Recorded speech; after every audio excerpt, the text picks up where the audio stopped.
يا جويل جويل، انت بتعمل ايه يا جويل؟ غلط كده عليك يا جويل.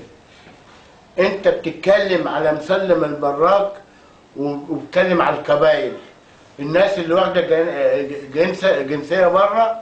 ها يا متناك، عارفين كل حاجه عنك يا جاهل، بره السور وداخل السور يا جويل يا منيش. لما تحط ايدك في الحديد سنه كذا مش انا اقول لك عليه. وبعدين انت قاعد تتهم في القبائل اللي بره، ايه خارج السور وداخل السور؟ ها؟ وايه الكويته اللي مش كويته؟ ليه تعمل فتنه في الديره؟ ليه تعمل فتنه اللي في الديره يا جواد يا متناك يا منيش؟ انيشك نشخ والجحبه الجواد، وانت تعمل لي مش عارف ايه. طيب احنا معانا سحر جديد اهو. ها؟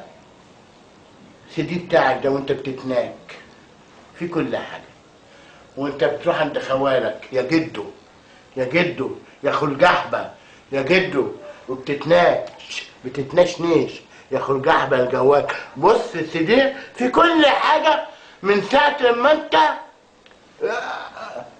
عايز تكبر وتتمسح في الناس وبتتدخل ليه في مسلم البراك وبتشتمه؟ ها بتقول لي اقلبك على عمامك ليه؟ مسلم البراك صوت الامه، وانت صوت المخانيس يا اخو الجحبه الجواد يا خنيس.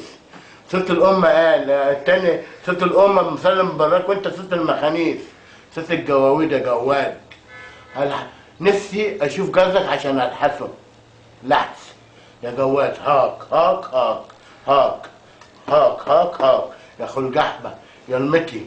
ها انيشك نيش انيشك نيش، والسيدي اهو في كل حاجتك وانت بتتناك وانت بتروح عند خوالك يا جدو.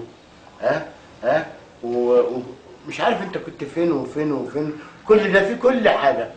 ده ربنا هينصر مسلم البراك لو شافوا السي ده. الشعب الكويتي لو شاف الكويت ده السي ده فضايحك كلها من اول لما اتولدت، وانت بتلم الزجان انت وجده يا جدو يا كلب يا اخو الجحبه يا نانيتش انيشك نيش يا خول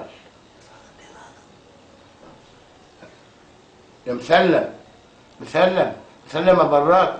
ها مسلم براك اهو حاجته اللي انت بتتكلم عليه. انت واخد سي دي من عندك واحنا عندنا سي دي اللي انت حرام وابن احبه وبتتناش نيش الجواد يا بره السور اللي بتلم الزج من بره السور عشان تعملوا وسمات. ها انيشك نيش. انا اختفيت.